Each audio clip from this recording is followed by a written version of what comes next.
Friends, എല്ലാവർക്കും നമസ്കാരം. നമ്മൾ ഇന്ന് ഡിസ്കസ് ചെയ്യാൻ പോകുന്നത് ഏറ്റവും ഇമ്പോർട്ടൻ്റ് ആയിട്ടുള്ള ഒരു സെക്ഷനാണ്. കഴിഞ്ഞ നമ്മുടെ ഇപ്പോൾ ലേറ്റസ്റ്റ് ആയിട്ട് നടന്ന LDC എക്സാം, ഇത് പല ജില്ലകളുടെ 7 ഘട്ടങ്ങളിലായിട്ടാണ് എക്സാം നടന്നത്. അപ്പോൾ ഈ ഒരു എക്സാമിന് ചോദിച്ചിട്ടുള്ള മുഴുവൻ ബയോളജി ക്വസ്റ്റ്യൻസ് ആണ് നമ്മൾ ഇന്ന് കാണാൻ പോകുന്നത്. ജീവശാസ്ത്രം, ബയോളജി എന്ന മേഖലയിൽ നിന്ന് 63 ചോദ്യങ്ങളാണ് ഈ കഴിഞ്ഞ LDC എക്സാമിന് ചോദിച്ചത്. മുഴുവൻ ചോദ്യങ്ങളും ഈ ഒരൊറ്റ വീഡിയോയിൽ നമ്മൾ കാണാൻ പോവുകയാണ്. അപ്പോൾ ഒരുപാട് എക്സാംസ് ഉള്ള ഒരു സമയമാണ്. ലാബ് എക്സാം ഉണ്ട്, സെക്രട്ടേറിയറ്റ് അസിസ്റ്റന്റ് എക്സാം ഉണ്ട്, ASM വരുന്നുണ്ട്. അപ്പോൾ ഒരുപാട് എക്സാംസ് ഉള്ള ഈ സമയത്ത് ഈ ചോദ്യങ്ങൾ ഇതൊക്കെ റിപ്പീറ്റ് ചെയ്യും. അപ്പോൾ നമുക്ക് ക്വസ്റ്റ്യൻസ് പഠിക്കാം. PSC ചോദിച്ച ചോദ്യങ്ങൾ പഠിച്ചുകൊണ്ട് വേണം നമ്മളുടെ പഠനം കൂടുതൽ കോൺഫിഡൻസിലേക്ക് എത്തിക്കാൻ. അപ്പൊ നമ്മൾ ആദ്യ ചോദ്യത്തിലേക്ക് പോകുന്നു. പേശികളെ അസ്ഥിയുമായി ബന്ധിപ്പിക്കുന്ന യോജക കല ഏതാ? Answer tendon. പേശികൾ പേശിയെ അസ്ഥിയുമായി ബന്ധിപ്പിക്കുന്ന യോജക കലയാണ് ടെൻഡൻ. രക്തവും യോജക കലയാണ്, പക്ഷെ ബന്ധിപ്പിക്കണം, പേശി അസ്ഥിയുമായി ബന്ധിപ്പിക്കുന്ന യോജക കലയുടെ പേര് ടെൻഡൻ എന്നാണ്. ജൈവ വൈവിധ്യ സംരക്ഷണാർത്ഥം പൊതുജന പങ്കാളിത്തത്തോടെ നടപ്പിലാക്കുന്ന സംരക്ഷണ സംവിധാനം എന്താണ്? ജൈവ വൈവിധ്യ സംരക്ഷണാർത്ഥം പൊതുജന പങ്കാളിത്തത്തോടെ നടപ്പിലാക്കുന്ന സംരക്ഷണ സംവിധാനമാണ് കമ്മ്യൂണിറ്റി റിസർവുകൾ. ദ്രാവകാവസ്ഥയിലുള്ള യോജക കല ഏതാണ്? യോജക കല തന്നെയാണ് എന്ത്? രക്തം ദ്രാവക അവസ്ഥയിലാണ്. മനുഷ്യ ശരീരത്തിൽ ഉപാപചയ പ്രവർത്തനങ്ങളുടെ ഫലമായുണ്ടാകുന്ന വിഷവസ്തുവായ അമോണിയ വിഷാംശം കുറഞ്ഞ യൂറിയാക്കി മാറ്റുന്ന അവയവം ഏതാണ്? അപ്പൊ വിഷമായ അമോണിയയെ വിഷമില്ലാത്ത യൂറിയാക്കി മാറ്റുന്ന അവയവമാണ് കരൾ. നമ്മുടെ ശരീരത്തിന്റെ രാസ പരീക്ഷണശാല എന്ന് അറിയപ്പെടുന്നു. ഏറ്റവും വലിയ ആന്തരിക അവയവമാണ് നമ്മുടെ ശരീരത്തിലെ ഏറ്റവും വലിയ അവയവം ത്വക്കാണ്. നമ്മുടെ ശരീരത്തിലെ രണ്ടാമത്തെ വലിയ അവയവമാണ് കരള്. മുതിർന്ന വ്യക്തികളിൽ സൊമാറ്റോട്രോപ്പിന്റെ അമിത ഉൽപാദനം മൂലമുണ്ടാകുന്ന അവസ്ഥ ഏതാണ്? സൊമാറ്റോട്രോപ്പിൻ വളർച്ചാ ഹോർമോൺ ആണ്. സൊമാറ്റോട്രോപ്പിന്റെ ഉൽപാദനം കൂടി അവ മുതിർന്നവരില് അക്രോമെഗാലി എന്ന അവസ്ഥ ഉണ്ടാകുന്നു. കയ്യും കാലും ഇങ്ങനെ നീണ്ടുപോകുന്ന അവസ്ഥ. ഉമിനീരിൽ അടങ്ങിയിരിക്കുന്ന ഏത് രാസാഗ്നിയാണ് ഭക്ഷണത്തിലുള്ള സൂക്ഷ്മ രോഗാണുക്കളെ നശിപ്പിക്കുന്നത്? ലൈസോസൈമ. ഉമിനീര് ഏത് രാസാഗ്നി? ഭക്ഷണം സൂക്ഷ്മ രോഗാണുക്കളെ നശിപ്പിക്കുന്നു. ലൈസോസൈം. പ്രമേഹം ബാധിച്ച കുട്ടികൾക്ക് സൗജന്യ ചികിത്സ നൽകുന്നതിന് കേരള ആരോഗ്യ വകുപ്പ് രൂപീകരിച്ച പദ്ധതി. പ്രമേഹം, കുട്ടി, സൗജന്യ ചികിത്സ, മിഠായി. കുഞ്ഞുങ്ങളായതുകൊണ്ട് മിഠായി കൊടുത്തു. മിഠായി. 2024 ലോക പരിസ്ഥിതി ദിന ആഗോള ആഘോഷങ്ങൾക്ക് ആതിഥേയത്വം വഹിച്ച രാജ്യം ഏതാണ്? ഇപ്പൊ 2024 പരിസ്ഥിതി ദിന ആഗോള ആഘോഷം വഹിച്ച രാജ്യമാണ് സൗദി അറേബ്യ. ആൻസർ ആണ് സൗദി അറേബ്യ. അപ്പൊ പരിസ്ഥിതി ദിനം കറണ്ട് അഫയർ എന്ന രീതിയിലും എല്ലാ വർഷവും ചോദിക്കുന്നതാണ്. പരിസ്ഥിതി ദിനം 2024. Answer Saudi Arabia. അടുത്ത ചോദ്യം. താഴെ പറയുന്ന മനുഷ്യ ദഹന വ്യവസ്ഥയുടെ പ്രവർത്തനം അല്ലാത്തത് ഏതാണ്? ഭക്ഷണത്തെ ചെറിയ തന്മാത്രകളാക്കി മാറ്റുന്നു. നമ്മൾ കഴിക്കുന്ന വലിയ ഭക്ഷണത്തെ ചെറുതാക്കുന്നു. പോഷകങ്ങൾ ചംക്രമണത്തിലേക്ക് ആഗിരണം ചെയ്യണം. നമ്മൾ കഴിക്കുന്ന ഭക്ഷണമൊക്കെ എങ്ങോട്ട് ആഗിരണം ചെയ്യണം? രക്തമാണ് സംവഹനം നടത്തുന്നത് വിവിധ അവയവങ്ങളിലേക്ക്. ശരീരത്തിന്റെ താപനില നിയന്ത്രിക്കണം. മാലിന്യങ്ങൾ നീക്കം ചെയ്യണം. നമ്മുടെ ഈ രക്തത്തിലേക്ക് തന്നെയാണ് ഭക്ഷണം, ഓക്സിജൻ ഇതെല്ലാം അങ്ങോട്ടും ഇങ്ങോട്ടും വിവിധ ഭാഗങ്ങളിൽ എത്തിക്കുന്നത്. ഇനി നമ്മുടെ ശരീരത്തിലെ മാലിന്യങ്ങളും അങ്ങോട്ടും ഇങ്ങോട്ടും ഒഴുക്കുന്നത് ആര് തന്നെയാണ്? രക്തം തന്നെയാണ്. കാർബൺ ഡൈ ഓക്സൈഡിനെ തിരിച്ചുകൊണ്ട് കൊടുക്കുന്നതൊക്കെ ആര് തന്നെയാണ്? രക്തം തന്നെയാണ്. പക്ഷെ ശരീര താപനില നിയന്ത്രിക്കുന്ന കാര്യം പറഞ്ഞിട്ടുണ്ടോ? ഇല്ല. താപനില നിയന്ത്രണം ഇതിന്റെ പ്രവർത്തനമല്ല, ദഹന വ്യവസ്ഥയുടെ ഭാഗമല്ല. താഴെ പറയുന്ന കാൽസ്യത്തിന്റെ അഭാവം മൂലമുണ്ടാകുന്ന രോഗം ഏതാണ്? കാൽസ്യം, എല്ലിനും പല്ലിനും കാൽസ്യം വേണം. അപ്പോ നിശാന്തത എന്ന് പറയുന്നത് വൈറ്റമിൻ എയുടെ കുറവാണ്. പെല്ലഗ്ര പല്ലുമായി ബന്ധപ്പെട്ട രോഗമാണ്, B3. അപ്പോ പെല്ലഗ്രയും അല്ല. ബെറിബെറി വൈറ്റമിൻ B1ന്റെ കുറവ് മൂലമുണ്ടാകുന്നതാണ്. ഓസ്റ്റിയോപൊറോസിസ് ആണ് കാൽസ്യത്തിന്റെ അഭാവം മൂലമുണ്ടാകുന്ന രോഗം. ഭൂമിയുടെ ശ്വാസകോശം എന്ന് അറിയപ്പെടുന്നു. ഭൂമിയുടെ ശ്വാസകോശം എന്ന് അറിയപ്പെടുന്നത്. ആൻസർ ഇത് എപ്പോഴും റിപ്പീറ്റ് ചെയ്യുന്ന ഒരു ചോദ്യമാണ്, മഴക്കാടുകൾ. ചില സമയത്ത് ആമസോൺ മഴക്കാടുകൾ എന്ന് തരാറുണ്ട്. നമ്മുടെ ഭൂമിയുടെ ശ്വാസകോശം എന്നാണ് ആമസോൺ മഴക്കാടുകൾ അറിയപ്പെടുന്നത്. ഏതുതരം കൊഴുപ്പിനെയാണ് ആരോഗ്യകരമായ കൊഴുപ്പായി കണക്കാക്കുന്നത്? ഇപ്പൊ ഫാറ്റ് ആണ് കൊഴുപ്പ്. ഇപ്പൊ ഏതുതരം കൊഴുപ്പാണ് ആരോഗ്യകരമായ കൊഴുപ്പ് എന്ന് പറയുന്നത്? നമ്മുടെ ആൻസർ അപൂരിത കൊഴുപ്പാണ്. ആരോഗ്യകരമായ കൊഴുപ്പ് എന്ന് പറയുന്നത് അപൂരിത കൊഴുപ്പാണ്. അടുത്ത ചോദ്യം എലിമിനേറ്റ് ചെയ്തതാണ്. ജനിതക എഡിറ്റിംഗ് സാങ്കേതിക വിദ്യ CRISPR-Cas9 ഏത് മേഖലയിലാണ് വലിയ പ്രതീക്ഷ നൽകുന്നത്? ക്യാൻസർ ചികിത്സ എന്നുള്ളത് കറക്റ്റ് ആയിരുന്നു. ഇത് ഫൈനൽ കീയില് എലിമിനേറ്റ് ചെയ്തൊരു ചോദ്യമാണ്. CRISPR-Cas9 ക്യാൻസർ ചികിത്സ എന്നുള്ള രീതിയിൽ ഒരുപാട് മുൻവർഷ ക്വസ്റ്റ്യൻസ് വന്നിട്ടുള്ളതുമാണ്. മനുഷ്യ ശരീരത്തിലെ ഏറ്റവും വലിയ ധമനി ഏതാണ്? മനുഷ്യ ശരീരത്തിലെ ശുദ്ധരക്തം വഹിക്കുന്നതാണ് ധമനി. അശുദ്ധരക്തം വഹിക്കുന്നവയാണ് സിര. ഓക്സിജൻ ഉള്ള രക്തത്തെയാണ് ശുദ്ധരക്തം എന്ന് നമുക്ക് പറയേണ്ടത്. ഓക്സിജൻ ഇല്ലാത്ത രക്തത്തെയാണ് അശുദ്ധരക്തം എന്ന് വിളിക്കുന്നത്. അപ്പൊ ശ്വാസകോശ സിരയും ശ്വാസകോശ ധമനിയും മാത്രമാണ് ഡിഫറൻസ് കാണിക്കുന്നത് നമുക്കറിയാം. അപ്പൊ ഏറ്റവും വലിയ ധമനിയെ നമുക്ക് മഹാധമനി എന്ന് വിളിക്കാം, അല്ലെങ്കിൽ അയോർട്ട എന്ന് വിളിക്കുന്നു. ഇനി ഡെങ്കിപ്പനി പരത്തുന്നത് ഏത് തരം കൊതുകുകളാണ്? ഡെങ്കിപ്പനി പരത്തുന്നത് ഇഡിസ് ഈജിപ്റ്റി ആണ്. ഇഡിസ് ഈജിപ്റ്റി എന്ന കൊതുകാണ്. ഇത് ഏത് രോഗമാണെന്ന് ചോദിച്ചാൽ വൈറസ് അഫക്റ്റഡ് ആണ് ഡെങ്കിപ്പനി. ഡെങ്കിപ്പനി വൈറസ് മൂലമുണ്ടാകുന്ന രോഗമാണ്.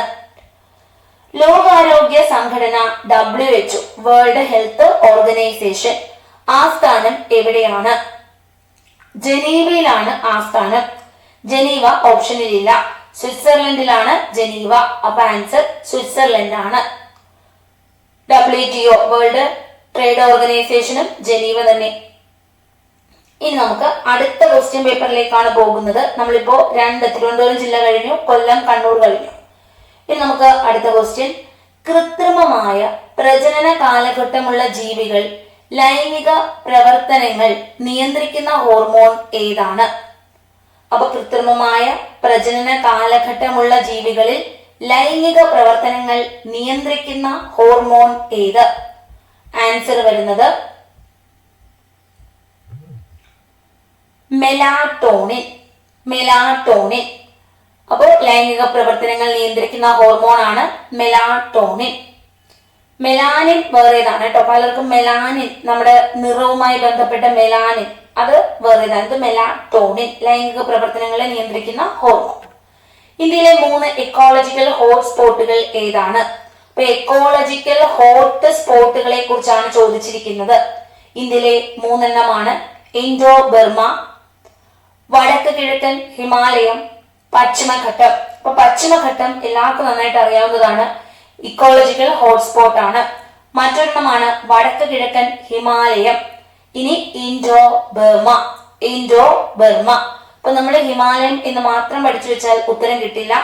ഇത് കണ്ടോ, വടക്ക് കിഴക്കൻ ഹിമാലയം എന്ന് പഠിച്ചു വെക്കണം. ഇനി ഇൻഡോ ബർമ. Indo Burma. അടുത്തത്, താഴെ പറയുന്ന ജീവകം സിയുടെ പ്രസ്താവന ശരിയല്ലാത്തത് ഏതാണ്? പാല്, മുട്ട എന്നിവയിൽ കാണുന്നു. വൈറ്റമിൻ ഡി ആണ് പാലും മുട്ടയിലും കാണപ്പെടുന്നത്. അപ്പോ പാലിൽ കാണപ്പെടുന്നത് വൈറ്റമിൻ ഡി ആണ്. റെഫറൻസ് പ്രോട്ടീൻ എന്നാണ് മുട്ട അറിയപ്പെടുന്നത്. അപ്പൊ മുട്ടയിൽ അങ്ങനെ ഡി ഇല്ല, പാലിലാണ് ഡി ഉള്ളത്. ഇനി ഡി കൂടുതലായി കിട്ടുന്നത് സൂര്യപ്രകാശത്തിൽ നിന്നാണ്. സൺഷൈൻ വൈറ്റമിൻ എന്നാണ് ഡിയെ വിളിക്കുന്നത്. ഡിയുടെ അഭാവം മൂലമുണ്ടാകുന്ന രോഗമാണ് എന്ത്? കണ അല്ലെങ്കിൽ റിക്കറ്റ്സ് എന്ന് പറയുന്നത്. റിക്കറ്റ്സ് അല്ലെങ്കിൽ കണ. കാൽസിട്ടോൺ എന്നറിയപ്പെടുന്നതാണ് വൈറ്റമിൻ ഡി. വൈറ്റമിൻ സി, അപ്പൊ ഇതാണ് നമ്മുടെ ഉത്തരം. ശരിയല്ലാത്ത ഒരു ഓപ്ഷനല്ലേ ഉള്ളൂ. ആന്റി ക്യാൻസർ വൈറ്റമിൻ സി ആണ്. യുവത്വം നിലനിർത്തുന്നുണ്ട്. രോഗപ്രതിരോധ ശേഷി നൽകുന്നു. നമ്മുടെ കോവിഡ് ടൈമിലൊക്കെ വൈറ്റമിൻ സി ആണ് എല്ലാവർക്കും കൊടുത്തത്, രോഗപ്രതിരോധ ശേഷി. മോണയുടെ ആരോഗ്യം, ഇത് സ്കർവി എന്നൊരു രോഗമാണ് വൈറ്റമിൻ സിയുടെ അഭാവം മൂലം ഉണ്ടാകുന്നത്. അത് മോണയുമായി ബന്ധപ്പെട്ട രോഗമാണ്. മൂത്രത്തിലൂടെ നഷ്ടപ്പെടുന്ന രോഗം വൈറ്റമിൻ സി ആണ്. അസ്കോർബിക് ആസിഡ് എന്നാണ് ഇതിന്റെ പേര്. Ascorbic acid, vitamin C. വർണ്ണാന്ധതയുള്ളവരെ സൈന്യത്തിലോ ഡ്രൈവർ, പൈലറ്റ് മുതലായ രോഗങ്ങൾക്കോ തിരഞ്ഞെടുക്കില്ല. കാരണമെന്ത്? വർണ്ണാന്ധത എന്ന് പറയുമ്പോൾ ഇവർക്ക് രണ്ട് നിറം കാണുന്നുള്ളൂ. അപ്പോൾ കറക്റ്റ് ചുവപ്പ്, പച്ച എന്നീ നിറങ്ങൾ വേർതിരിച്ചറിയാൻ സാധിക്കാത്തത് കൊണ്ട് കോൺ കോശങ്ങളുടെ തകരാറ് മൂലമാണ് ഇത് ഉണ്ടാകുന്നത്. വർണ്ണാന്ധതയെ ഡാൾട്ടനിസം എന്ന പേരിൽ വിളിക്കുന്നുണ്ട്. നമ്മളുടെ ഡാൾട്ടന് ഈ രോഗം ഉണ്ടായിരുന്നു, വർണ്ണാന്ധത. അപ്പൊ ചുവപ്പ്, പച്ച ഈ നിറങ്ങൾ ഇവർക്ക് കാണാൻ സാധിക്കില്ല. നമുക്കറിയാം നമ്മുടെ പ്രാഥമിക നിറങ്ങളാണ് റെഡ്, ഗ്രീന്, ബ്ലൂ. അപ്പൊ ഇതിനകത്ത് റെഡിനെയും ഗ്രീനും ഇവർക്ക് കാണാൻ പറ്റില്ല, ബ്ലൂ ആണ് കാണാൻ പറ്റുന്നത്. അപ്പൊ ചുവപ്പ്, പച്ച വ്യക്തമായി ഇവർക്ക് തിരിച്ചറിയാൻ സാധിക്കുന്നില്ല. ഇത് കോൺ കോശങ്ങളുടെ തകരാറ് മൂലമാണ് വേർതിരിച്ചറിയാൻ സാധിക്കാത്തത്, വർണ്ണാന്ധത. അപ്പൊ കണ്ണിൽ ലെൻസ് അധാര്യമാകുന്നു, അതല്ല. റോഡ് കോശങ്ങളുടെ തകരാറല്ല, കോൺ കോശങ്ങളുടെ തകരാറാണ്. പച്ചയും മഞ്ഞയും അല്ല.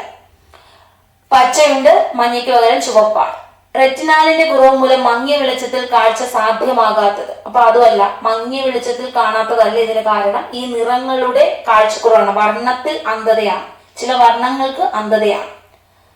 മസ്തിഷ്കത്തിലെ വൈദ്യുത തരംഗങ്ങളെ രേഖപ്പെടുത്തുന്ന ഉപകരണം ഏതാണ്? EEG, ഇലക്ട്രോ എൻസെഫലോഗ്രാം ആണ്. ECG ഇലക്ട്രോ കാർഡിയോഗ്രാം ആണ്. കാർഡിയോ എന്ന് പറയുമ്പോൾ ഹൃദയവുമായി ബന്ധപ്പെട്ടതാണ്.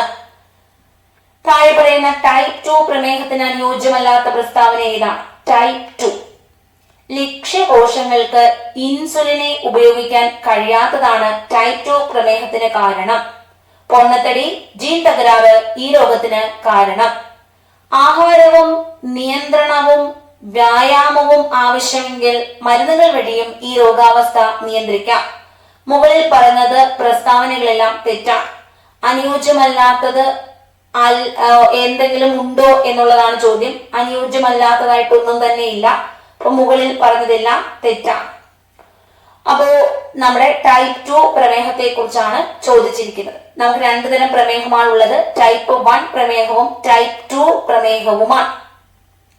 പ്രമേഹം ഇൻസുലിനെയാണ് അഫക്ട് ചെയ്യുന്നത്. ഇൻസുലിൻ പാൻക്രിയാസ് ഗ്രന്ഥി, മധുര ഗ്രന്ഥിയുമായി ബന്ധപ്പെട്ടിരിക്കുന്നു. ടൈപ്പ് 2 ആണ് പൊണ്ണത്തടി, ജീൻ തകരാറ് ഒക്കെ കാരണമാകുന്നത്. നമുക്കൊരു ആഹാരം നിയന്ത്രിച്ചാല് അല്ലെങ്കിൽ നമ്മൾ പ്രോപ്പറായിട്ടൊരു വ്യായാമം ഒക്കെ ചെയ്താല് നമുക്കിത് നിയന്ത്രിക്കാൻ സാധിക്കും. പിന്നെ മരുന്നുകൾ വഴി നമുക്ക് ഇതിനകത്ത് നിയന്ത്രണം ഏർപ്പെടുത്താൻ സാധിക്കുന്നതാണ്. പൊണ്ണത്തടിയൊക്കെ മാറ്റാൻ ആഹാരം നിയന്ത്രിച്ചാൽ മതി. അടുത്തത്, കോവിഷീൽഡ് എന്ന COVID-19 വാക്സിൻ വിപണിയിൽ നിന്ന് പിൻവലിച്ചു. ഈ വാക്സിൻ നിർമ്മിച്ച കമ്പനി ആരാണ്? ആസ്ട്രാസെനെക്ക എന്ന കമ്പനിയാണ്. ആസ്ട്രാസെനെക്ക എന്ന കമ്പനിയാണ് ഈ ഒരു വാക്സിൻ നിർമ്മിച്ചത്. അടുത്ത ചോദ്യം, വംശനാശ ഭീഷണി നേരിടുന്ന ഏത് ജീവിയെ സംരക്ഷിക്കാനാണ് 2024 മെയ് മാസത്തിൽ മണിപ്പൂർ സർക്കാർ 30 ഏക്കർ പുൽമേട് അനുവദിച്ചത്? ഏതാണെന്ന് ചോദിച്ചാൽ പോളോ പോണി. അപ്പൊ 30 ഏക്കർ പുൽമേടാണ് അനുവദിച്ചത്. 2024 മെയ് മാസമാണ്. ഇതൊരു കറണ്ട് അഫയർ എന്ന രീതിയിൽ ചോദിക്കാം. പരിസ്ഥിതി സംരക്ഷണം എന്ന വിഭാഗത്തിലാണ് ബയോളജിയിൽ ഇത് ഉൾപ്പെടുത്തിയത്. പോളോ പോണി, മണിപ്പൂർ സംസ്ഥാനം. മണിപ്പൂരിലാണ് രാഷ്ട്രപതി ഭരണമൊക്കെ ഏർപ്പെടുത്തിയത്. അപ്പൊ നമ്മൾ ഇനി ഫിസിക്സും കെമിസ്ട്രിയും കൂടെ ഒന്നിച്ച് അടുത്തൊരു സെക്ഷനിൽ ചെയ്യാം. എല്ലാം കൂടെ ഒരുമിച്ചാകുമ്പോൾ ഒരുപാടായിപ്പോ, അതുകൊണ്ടാണ്. അടുത്ത ചോദ്യം, മസ്തിഷ്കത്തിൽ ഡോപ്പമിൻ എന്ന നാഡീയ പ്രേക്ഷകത്തിന്റെ ഉൽപാദനം കുറയുന്നു. ഇതുമൂലം വിറയൽ, പേശികളുടെ ക്രമരഹിതമായ ചലനം, ശരീരത്തിന്റെ തുലന നില നഷ്ടമാകുന്നു. ഈ അവസ്ഥകൾ ഏത് രോഗത്തിന്റെ ലക്ഷണമാണ്? ഡോപ്പമീൻ എന്ന് കേൾക്കുമ്പോൾ തന്നെ ഉത്തരം മനസ്സിലായി കാണും. ഡോപ്പമീന്റെ കുറവ് മൂലം ഉണ്ടാകുന്ന രോഗം ഏതാണ് എന്ന് ചോദിച്ചാൽ പാർക്കിൻസൺസ് എന്നറിയാം. ഡോപ്പമീന്റെ കുറവ് മൂലം ഉണ്ടാകുന്നതാണ് പാർക്കിൻസൺസ്. അൽഷിമേഴ്സ് എന്ന് പറയുന്നത് എന്താണ്? സ്മൃതിനാശം എന്നറിയപ്പെടുന്ന മറ്റൊരു രോഗമാണ്. ഓർമ്മ നശിക്കലാണ്. പക്ഷാഘാതം, തളർന്നു പോകലാണ്. അപസ്മാരവും ഇതുപോലെ തന്നെ വിറയലൊക്കെ വരുന്ന രോഗമാണ്. താഴെ പറയുന്ന തൊഴിൽ ജന്യ രോഗം അല്ലാത്തത് ഏത്? തൊഴില് കാരണം നമുക്കൊരു രോഗമുണ്ടാകുന്നു. അതാണ് ഏത്? ആസ്ബസ്റ്റോസിസ്. നമ്മൾ ആസ്ബസ്റ്റോസിന്റെ ഫാക്ടറിയിലൊക്കെ വർക്ക് ചെയ്താൽ ആസ്ബസ്റ്റോസിസ് എന്നൊരു രോഗമുണ്ടാകും. സിലിക്കയുമായി ബന്ധപ്പെട്ട ഫാക്ടറി ആണെങ്കിൽ സിൽക്കോസിസ് എന്നൊരു രോഗമുണ്ടാകും. ന്യൂമോകോണിയോസിസ്, നമുക്ക് ഈ ക്ഷയം പോലത്തെ രോഗങ്ങളും ചുമ പോലത്തെ രോഗങ്ങള്, ന്യൂമോണിയ അങ്ങനെയൊക്കെ ആകുന്നത് നമ്മൾ ഈ പൊടിയൊക്കെയുള്ള അല്ലെങ്കിൽ ശ്വാസകോശത്തിനെ ബാധിക്കുന്ന തരത്തിലുള്ള അങ്ങനെ പല സിറ്റുവേഷൻസിലും നമുക്ക് ഇങ്ങനെ തൊഴിൽപരമായിട്ടുള്ള രോഗങ്ങൾ ഉണ്ടാകും. പൊടിയുമായി കൂടുതൽ വരുന്ന വർക്ക് ചെയ്യുന്ന ഒരാൾക്ക് അലർജി പോലുള്ള രോഗം, ന്യൂമോണിയ പോലുള്ള രോഗം, ക്ഷയം പോലുള്ള രോഗം, ശ്വാസകോശ സംബന്ധിതമായ രോഗങ്ങൾ ഇതൊക്കെ ഉണ്ടാകും. സോറിയാസിസ് എന്നാൽ ഇത് തൊലിപ്പുറത്തിനെ ബാധിക്കുന്ന ഒരു രോഗമാണ്. ഇത് തൊഴിൽജന്യ രോഗം അല്ല. മനുഷ്യശരീരത്തിൽ പ്രവർത്തിക്കുന്ന രോഗാണുക്കളെ വിഴുങ്ങി നശിപ്പിക്കും. ഇതിനെയാണ് ഫാഗോസൈറ്റോസിസ് എന്ന് പറയുന്നത്. ശ്വേതരക്താണുക്കളാണ് ഇത് നടത്തുന്നത്. 2 ശ്വേതരക്താണുക്കളാണ് ഫാഗോസൈറ്റോസിസ് വിഴുങ്ങി നശിപ്പിക്കൽ നടത്തുന്നത്. മോണോസൈറ്റും ന്യൂട്രോഫിലും. മോൻ ന്യൂ ഐറ്റംസ് കണ്ടാൽ വിഴുങ്ങും. മോനാണെങ്കിൽ ന്യൂ ഐറ്റംസ് കണ്ടാൽ വിഴുങ്ങും എന്നോർക്കുക. വിഴുങ്ങി നശിപ്പിക്കൽ ഫാഗോസൈറ്റോസിസ്, മോൻ മോണോസൈറ്റ്, ന്യൂ ന്യൂട്രോഫിൽ. ഇങ്ങനെ ഓർത്ത് വെക്കാം. അപ്പോൾ ശ്വേതരക്താണുക്കൾ അല്ലെങ്കിൽ വെളുത്ത രക്താണുക്കൾ അല്ലെങ്കിൽ WBC. പ്ലേറ്റ്ലെറ്റ്സ് ഉണ്ട്, പിന്നെന്തുണ്ട്? RBC, red blood cells. 3 രക്തകോശങ്ങളാണ് രക്തത്തിനുള്ളത്.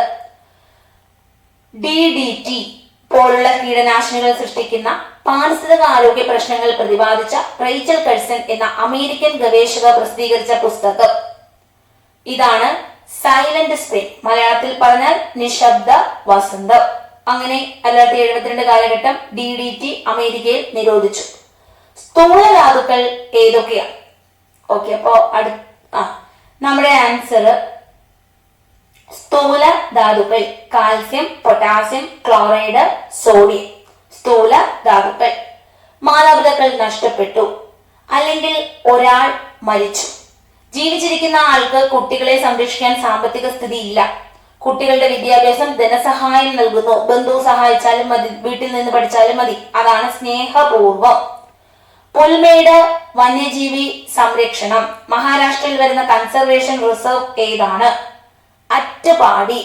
നമ്മൾ ഇത്തിരി മുമ്പ് പുൽമേട് 40 ഏക്കർ മണിപ്പൂർ പോളപ്പോണി കണ്ടു. ഇപ്പോ അറ്റപാടി, ഇത് മഹാരാഷ്ട്ര. പുൽമേട് വന്യജീവി സംരക്ഷണം.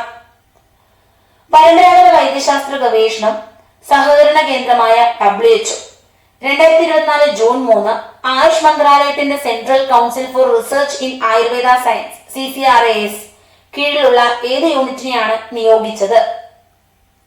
NIIMH ഹൈദരാബാദ്. NIIMH ഹൈദരാബാദ്. അടുത്ത സെക്ഷനിലേക്ക് നമ്മൾ പോവുകയാണ്. അപ്പൊ ഈ ഒരു ക്വസ്റ്റ്യൻ അത്രയേ ഉള്ളായിരുന്നു ബയോളജിയിൽ. അടുത്ത ബയോളജി ക്വസ്റ്റ്യൻസ് ആണ് ഇനി നമുക്ക് കാണേണ്ടത്.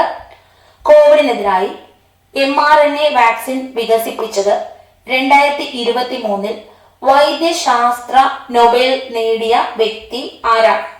അപ്പൊ mRNA വികസിപ്പിച്ചു. കാറ്റലിൻ കാരിക്കോ, ഡ്രൂ വെയ്സ്മാൻ, അവരെയൊക്കെ നമുക്കറിയാം. അപ്പൊ ഇതെല്ലാം അറിയാവുന്ന പേരുകളാണ് അല്ലെ.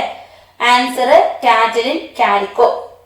വൈദ്യശാസ്ത്ര നോബൽ സമ്മാനം ലഭിച്ചത് കാറ്റലിൻ കാരിക്കോയ്ക്കും ഡ്രൂ വെയ്സ്മാനുമാണ്. അപ്പൊ mRNA വാക്സിൻ വികസിപ്പിച്ചത് കാറ്റലിൻ കാരിക്കോയാണ്. Answer Katalin കാരിക്കോ.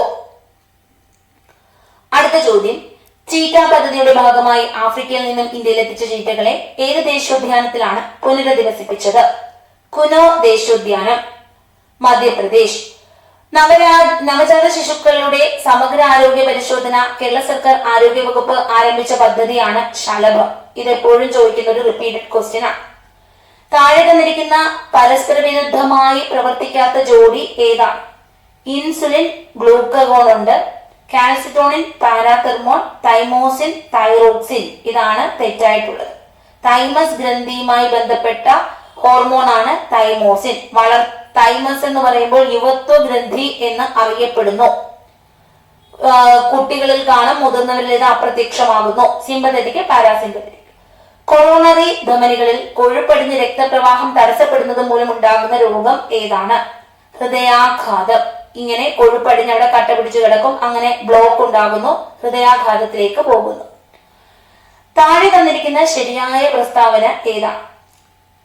അടക്കാണ് കൊഴുപ്പിൽ ലയിക്കുന്നത്, ബിസിയാണ് ജലത്തിൽ ലയിക്കുന്നത്. അടക്ക്, ഈ സി ഇവിടെ വന്നതുകൊണ്ട് ഈ സ്റ്റേറ്റ്മെന്റ് തെറ്റി. B3 അപര്യാപ്ത രോഗം പെല്ലഗ്ര ശരിയാണ്. എല്ല് ശരിയായ വളർച്ചയ്ക്ക് വേണ്ടത് വൈറ്റമിൻ ഡി ആണ്. ഈ സ്റ്റേറ്റ്മെന്റ് തെറ്റാണ്. ജിബൻ കെയുടെ കുറവ് മൂലമല്ല, സിയുടെ കുറവ് മൂലമാണ് സ്കർവി ഉണ്ടാകുന്നത്. അപ്പോൾ ബി എന്ന ഉത്തരമാണ് നമ്മുടെ ആൻസർ. മന്ദരോഗം ഉണ്ടാക്കുന്ന രോഗാണു ഏതാണ്? ഫൈലേറിയൻ വിരയാണ് മന്ദരോഗം ഉണ്ടാക്കുന്നത്. എൻസൈമുകൾ ഇല്ലാത്ത ദഹനരസം ഏത്? എൻസൈം ഇല്ലാത്തത് കരളിന് പിത്തരസം, കരള് പിത്തരസം. ഉമിനീർ, അഗ്നിരസം, ആമാശയരസം എൻസൈംസ് ഉണ്ട്. കരൾ എൻസൈം ഇല്ല, പിത്തരസം. അപ്പോ മലയാളം നമ്മുടെ ബയോളജി ക്വസ്റ്റ്യൻസ് കംപ്ലീറ്റ് ആയി. ഇനി നമ്മൾ അടുത്ത സെക്ഷനിലേക്ക് പോകുന്നു. മനുഷ്യ മസ്തിഷ്കത്തിന്റെ വിവിധ ഭാഗങ്ങൾ, അവയുടെ ധർമ്മം തന്നിരിക്കുന്നു. ശരിയല്ലാത്തതാണ് ചോദ്യം. സെറിബെല്ലം തുലനനില പരിപാലിക്കുന്നു. സെറിബെല്ലമാണ് തുലനനില, പേശി പ്രവർത്തനങ്ങളെ ഏകോപിപ്പിക്കുന്നത്, മദ്യം ബാധിക്കുന്നത് ഒക്കെ സെറിബെല്ലമാണ്. ഏറ്റവും വലിയ രണ്ടാമത്തെ നമ്മുടെ മസ്തിഷ്കത്തിന്റെ ഭാഗം കൂടിയാണ്. സെറിബ്രം ചിന്ത, ബുദ്ധി, ഓർമ്മ എന്നിവയുടെ കേന്ദ്രമാണ്. ഏറ്റവും വലിയ ഭാഗമാണ് സെറിബ്രം. പിന്നെ നമ്മുടെ ഐച്ഛിക പ്രവർത്തനങ്ങളെ നിയന്ത്രിക്കുന്നത് സെറിബ്രമാണ്. Medulla oblongata ആന്തരസമസ്ഥിതി hypothalamus. Medulla oblongata അനൈച്ഛിക പ്രവർത്തനമായ ഛർദി, ശ്വാസകോശത്തിന്റെ പിന്നല്ലെങ്കിൽ അങ്ങനത്തെ കാര്യങ്ങൾ, ഹൃദയമിടിപ്പ്, അനൈച്ഛിക പ്രവർത്തനങ്ങളാണ് മെഡില ഒബ്ലാങ്കേറ്റ. ഹൈപ്പോതലാമസ് ഹൃദയസ്പന്ദനം, ശ്വാസോച്ഛ്വാസം എന്നീ പ്രവർത്തനങ്ങളെ നിയന്ത്രിക്കുന്നു. ഹൃദയസ്പന്ദനം, ശ്വാസോച്ഛ്വാസം ഒക്കെ മെഡില ഒബ്ലാങ്കേറ്റയാണ്. അത് അനൈച്ഛിക പ്രവർത്തനങ്ങളാണ്. അപ്പൊ നമുക്ക് ആൻസർ ശരിയല്ലാത്തതാണ് ചോദിച്ചത്. 3ഉം 4ഉമാണ് നമ്മളുടെ ആൻസർ.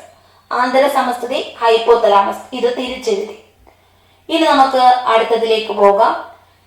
ജീവകങ്ങൾ, അപര്യാപ്തത രോഗങ്ങൾ. ജീവകമേ നിശാന്തത, സിറോഫ്താൽമിയം ഉണ്ട്. അനീമിയ B1, വൈറ്റമിൻ B1 എന്ന് വെച്ചാൽ ബെർബറിയാണ്. വൈറ്റമിൻ B9 ഒക്കെ അനീമിയാണ്. B9 ബെർബറി, B1 ആണ് ബെർബറി. വൈറ്റമിൻ ഡി റിക്കറ്റ്സ് അല്ലെങ്കിൽ കണ ശരിയാണ്. നമുക്ക് വേണ്ടത് ശരിയായ ജോഡി. എ ശരിയാണ്, ഡി ശരിയാണ്. 1ഉം 4ഉം ശരിയാണ്. 1ഉം 4ഉം മാത്രം. ഹാൻഡ് ഫുട്ട് മൗത്ത് ഡിസീസ് കാരണമായ രോഗാണു ഏതാണ്? ഹാൻഡ് ഫുട്ട് മൗത്ത് ഡിസീസിന് കാരണം വൈറസ് ആണ്. അപ്പൊ 2 മാത്രമാണ് ആൻസർ. പുകവലി ശ്വാസകോശത്തിനെ ബാധിക്കുന്ന ആരോഗ്യ പ്രശ്നങ്ങളിൽ ഉൾപ്പെടാത്തത്. അപ്പോൾ ഉൾപ്പെടാത്തതാണ് ചോദ്യം. ശ്വാസകോശ ക്യാൻസർ ഉണ്ടാക്കും. ബ്രോങ്കൈറ്റിസ് എന്ന രോഗം, എംഫിസിമ എന്ന രോഗം ഉണ്ടാക്കും. രക്തസമ്മർദ്ദം ഇതുമായി ബന്ധപ്പെട്ടതല്ല. അപ്പൊ നമ്മളുടെ ആൻസർ 4 തെറ്റാണ്. രക്തസമ്മർദ്ദം എന്ന് പറയുമ്പോൾ നമ്മുടെ എന്തിനാണ്? BP, ബ്ലഡ് പ്രഷർ ആണ് അല്ലെ? നമ്മുടെ ബ്ലഡുമായി ബന്ധപ്പെട്ട് അല്ലെങ്കിൽ ഹൃദയവുമായി ബന്ധപ്പെട്ടൊക്കെ പറയുമ്പോഴാണ് നമുക്കത് പറയേണ്ടത്. ചുവടെ കൊടുത്തിരിക്കുന്ന നമ്മുടെ ഈ ബ്ലഡ് പ്രഷർ അല്ലെങ്കിൽ രക്തസമ്മർദ്ദത്തിനെ എന്ത് വിളിക്കാറുണ്ട്? അപകടകാരിയാണ് അല്ലെ? നിശബ്ദ കൊലയാളി എന്ന് അറിയപ്പെടുന്നു. നിശബ്ദ കൊലയാളി, BP. ചുവടെ കൊടുത്തിരിക്കുന്ന ബാക്ടീരിയ രോഗങ്ങൾ ജോഡി ചെയ്ത്. എലിപ്പനി ഡിഫ്തീരിയ ബാക്ടീരിയ രോഗമാണ്. എലിപ്പനിയും ഡിഫ്തീരിയം. ക്ഷയം ബാക്ടീരിയ രോഗമാണ്. എയ്ഡ്സ് വൈറസ് രോഗമാണ്. അപ്പൊ ഇത് എഴുതാൻ പറ്റില്ല. വട്ടച്ചൊറി ഫംഗസ് ആണ്. മലമ്പനി പ്രോട്ടോസോവ രോഗമാണ്. അത് എഴുതാൻ പറ്റില്ല. ഡെങ്കിപ്പനി, ചിക്കൻ ഗുനിയ രണ്ടും വൈറസ് രോഗമാണ്. അപ്പൊ നമുക്ക് ഒറ്റ സെക്ഷൻ എഴുതാൻ പറ്റൂ, 1 മാത്രം. പ്രമേഹത്തിന്റെ കോംപ്ലിക്കേഷൻ ആയ ഡയബറ്റിക് റെറ്റിനോപ്പതി നിർണ്ണയിക്കുന്നതിനും ചികിത്സിക്കുന്നതിനും സംസ്ഥാന ആരോഗ്യ വകുപ്പ് ആരംഭിച്ച പദ്ധതി ഏതാണ്? ഡയബറ്റിക് റെറ്റിനോപ്പതി കണ്ണുമായി ബന്ധപ്പെട്ടതാണ്. ശ്രുതി മധുരം എന്ന് പറയുമ്പോൾ ഇത് ഏതുമായി ബന്ധപ്പെട്ടതാണ്? ചെവിയുമായി ബന്ധപ്പെട്ടതാണ്. നയനാമൃതം കണ്ണുമായി ബന്ധപ്പെട്ടതാണ്. നയനം എന്ന് വെച്ചാൽ കണ്ണല്ലേ? അപ്പൊ ഇത് മാത്രമേ ഇവിടെ ഉള്ളൂ. ആൻസർ 2 മാത്രം. ഏത് പാരാമീറ്റർ നിരീക്ഷിക്കാൻ ഉപയോഗിക്കുന്ന ഉപകരണമാണ് standardised precipitation index SPI? SPI എന്ന് പറയുന്നത് വരൾച്ചയുമായി ബന്ധപ്പെട്ടതാണ്. ആൻസർ വരൾച്ച. അടുത്ത ചോദ്യം, ക്യാൻസറിനുള്ള ഇന്ത്യയിലെ ആദ്യ ഹോം ഗ്രൗണ്ട് ജീൻ തെറാപ്പി ആരംഭിച്ചത് ഏത് സ്ഥലത്ത്? Cancer home ground gene therapy ആരംഭിച്ചു. ആൻസർ ബോംബെയിലാണ്, IIT ബോംബെ. അങ്ങനെ ലാസ്റ്റ് സെക്ഷൻ ക്വസ്റ്റ്യനിലേക്ക് നമ്മൾ പോവുകയാണ്. നമ്മുടെ ഫസ്റ്റ് ക്വസ്റ്റ്യൻ, മനുഷ്യ ഹൃദയത്തെ പൊതിഞ്ഞു കാണുന്ന ഇരട്ട സ്ഥലമുള്ള ആവരണം പേരെന്ത്? പെരികാർഡിയം. ശ്വാസകോശത്തെ പൊതിഞ്ഞു സംരക്ഷിക്കുന്നത് പ്ലൂറാസ്തരം. നിപ്പ അസുഖമുണ്ടാക്കുന്ന രോഗമാണ്, വൈറസ് രോഗമാണ്. കോഴിക്കോട് ജില്ലയിലാണ് നിപ്പ വൈറസ് ആദ്യമായി വന്നത്. ഹരിതഗൃഹ വാതകത്തിന് ഉദാഹരണം അല്ലാത്തതേത്? ഹരിതഗൃഹ വാതകം കാർബൺ ഡൈ ഓക്സൈഡ് ആണ് ഏറ്റവും കൂടുതൽ കാരണം എന്ന് പറയുന്നത്. അത് പലപ്പോഴും ചോദിക്കുന്ന ഒരു ചോദ്യമാണ്. ഓക്സിജൻ ഹരിതഗൃഹ വാതകത്തിന് കാരണമല്ല, മീഥേൻ, നൈട്രസ് ഓക്സൈഡ് ഒക്കെ കാരണമാണ്. മാരക രോഗങ്ങൾ ബാധിച്ച കുട്ടികൾക്ക് സൗജന്യ ചികിത്സ ലഭ്യമാക്കാൻ സംസ്ഥാന സർക്കാർ ആരംഭിച്ച പദ്ധതി എന്താണ്? 18 വയസ്സിൽ താഴെയുള്ള മാരക രോഗം ബാധിച്ച കുട്ടികളുടെ പദ്ധതിയാണ് താലോലം. ആൻസർ താലോലം. ജീവിതശൈലി രോഗങ്ങൾ ഉണ്ടാകുന്നതിനുള്ള പ്രധാനപ്പെട്ട കാരണം. ജീവിതശൈലി എന്ന് വെച്ചാൽ ജീവിതത്തിന്റെ തെറ്റായ ശൈലിയാണ്. വ്യായാമമില്ലായ്മ, അമിതമായിട്ടുള്ള ഫുഡ് കഴിക്കൽ, ആൽക്കഹോളൊക്കെ ഉപയോഗിക്കൽ, അല്ലെങ്കിൽ ഫാറ്റ് അടങ്ങിയ ഫുഡൊക്കെ കഴിച്ച് കൊളസ്ട്രോൾ ഉണ്ടാകുന്നു, BP ഉണ്ടാകുന്നു, ആ ഒരു രീതിയാണ്. വ്യായാമക്കുറവ്, അമിതമായിട്ടുള്ള ഭക്ഷണം, ഇത് രണ്ടും ഈ ജീവിതശൈലി രോഗങ്ങൾക്ക് കാരണമാണ്.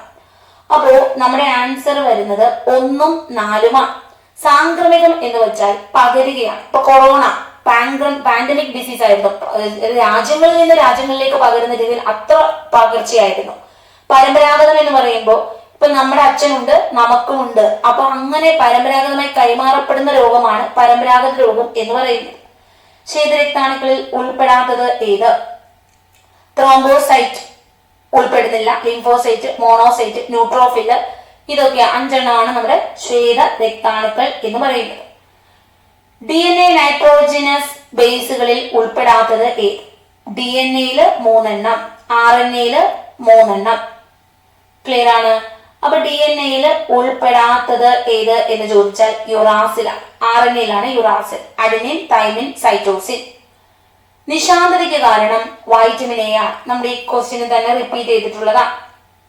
അപ്പൊ ഇത്രയുമാണ് നമ്മളുടെ ബയോളജി ക്വസ്റ്റ്യൻസ്.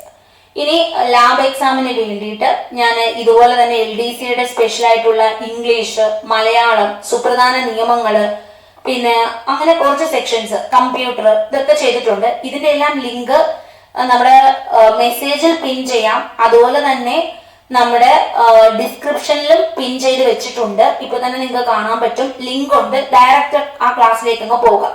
പിന്നെ മോഡൽ എക്സാംസ് 2025-ലും 2024-ലും PSC നടത്തിയ നല്ല മികച്ച ക്വസ്റ്റ്യൻസിന്റെ ഒരു സെക്ഷൻ ചെയ്തിട്ടുണ്ട്. അതൊരു 3-4 ക്വസ്റ്റ്യൻസ് സെറ്റ് ചെയ്തിട്ടുണ്ട് 100 മാർക്കിന്റെ. അപ്പൊ അതിന്റെയും ഇതിനകത്ത് ലിങ്ക് ചെയ്തിട്ടുണ്ട്. പിന്നെ നമ്മൾ കറണ്ട് അഫയേഴ്സിന്റെ ഒരു കിടിലൻ സെക്ഷൻ ചെയ്തിട്ടുണ്ട്. അപ്പൊ അതും ലിങ്ക് ചെയ്തിട്ടുണ്ട്. നിങ്ങൾക്ക് മെസ്സേജസ് തന്നെ എല്ലാം ഉണ്ട്.